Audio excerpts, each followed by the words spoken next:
Bonjour à tous, j'espère que vous allez bien. Aujourd'hui je viens pour une vidéo qui est chère à mon cœur. Si vous me suivez depuis quelques temps, vous savez que je suis une fan de Guillaume Musso. Chaque année, depuis pas mal de temps déjà, je cours le jour de la parution de son livre, me l'acheter, je le lis très vite et je vous fais une chronique. D'ailleurs, en barre d'infos, vous trouverez les chroniques sur Central Park, La fille de Brooklyn et L'instant présent. Cette année ne déroge pas à la règle. Le 30 mars, j'ai accouru pour aller me chercher son dernier livre. Je l'ai lu en un week-end et je viens donc vous en parler aujourd'hui. Ce livre s'intitule Un appartement à Paris aux éditions XO. L'histoire est celle de Madeline.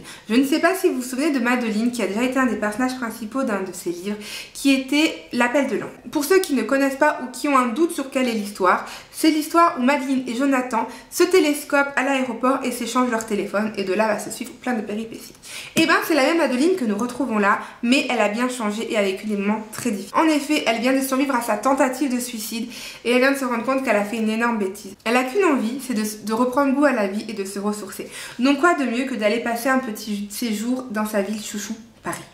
De l'autre côté, vous avez Gaspard, un scénariste de théâtre qui est bougron, qui aime personne et encore moins le monde. Mais chaque année, il a décidé d'aller dans la ville qu'il déteste le plus pour pouvoir s'enfermer dans un appartement pendant un mois et écrire sa pièce de théâtre. Comme ça, il n'a aucune envie de sortir et cette ville, c'est Paris. Tous les deux vont décider de louer donc une maison, mais pour un problème informatique, ils vont se retrouver dans la même maison. La maison de Sean Lawrence, un célèbre artiste peintre qui a fait parler de lui pendant très longtemps, mais qui malheureusement est décédé. Bien sûr, Madeline, elle, ne comprend pas et décide d'aller voir le propriétaire. Le propriétaire de cette maison n'est autre que le galeriste de Sean Lawrence, mais qui était également son ami. De là, il lui explique qu'il a mis cette maison en location d'une pour préserver la mémoire de son ami, mais aussi parce que son ami, avant de mourir, a fait une énorme bêtise, ce qui a coûté beaucoup d'argent au galeriste et qu'il est fauché. Et donc, pour s'excuser, Sean Lawrence lui avait promis de peindre 3 toiles pour qu'il puisse les vendre et donc récupérer son argent. Malheureusement, il est mort avant et personne ne sait si ces toiles ont été peintes ou pas. Madeline, qui est une ancienne flic, n'a qu'une envie, c'est de partir dans l'enquête de ces toiles, savoir si oui ou non ils ont été peintes. Elle va en parler à Gaspard et tous les deux vont décider de faire un peu équipe et de faire leurs recherches. Ils vont, en se faisant leurs recherches, se rendre compte que la vie de Sean Lawrence a été très dure, qu'il a perdu son fils assassiné dans d'atroces souffrances il y a de ça quelques temps. Je ne vous spoile rien, c'est écrit en 4e de couverture et on apprend ça très vite. Gaspard lui va vouloir mener l'enquête pour savoir vraiment ce qui s'est passé et si ce que Sean Lawrence a découvert est bien vrai. Madeline, elle, n'y croit pas et décide d'arrêter l'enquête, mais Gaspard va tout faire pour la convaincre et de tous les deux vont décider de partir à New York pour mener cette enquête et voir si ce que Sean Lawrence avait découvert au propos de la mort du fils est vrai. Je ne vous en dis pas plus, bien évidemment, parce que je ne vais absolument pas vous spoiler l'histoire. C'est un livre que j'ai beaucoup aimé, que j'ai lu très rapidement en 2 jours. Si vous me suivez sur Instagram, j'avais mis en Insta Story mes émotions lors de cette lecture et j'avais été beaucoup touchée parce que si vous me suivez, vous me connaissez un peu, vous savez que moi, quand il s'agit de mort d'enfants, je n'y arrive pas. Depuis que je suis mère de famille, je ne peux plus lire des livres comme ça. Je vous avoue que ça n'aurait pas été Guillaume Musso, je l'aurais abandonné parce que je savais que ça allait faire souffrir mon petit cœur. À la fin du livre, j'ai pleuré.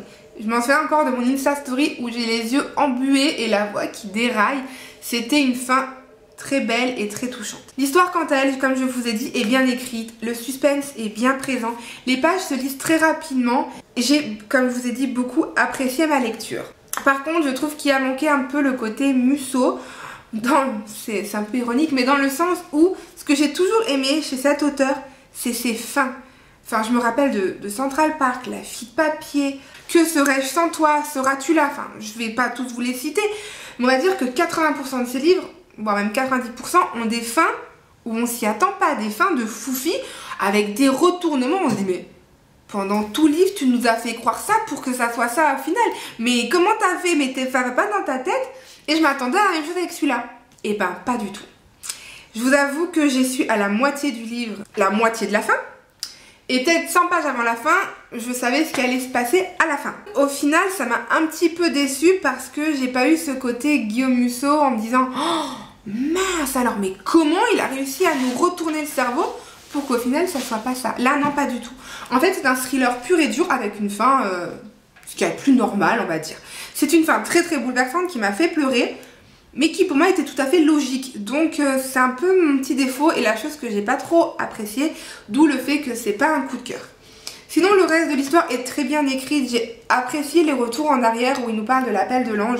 Vous inquiétez pas si vous n'avez pas lu l'appel de l'ange, ce n'est pas grave. Moi je l'ai lu, je m'en souvenais plus très bien, j'ai relu des résumés et il s'avère qu'une de mes collègues venait de finir le livre.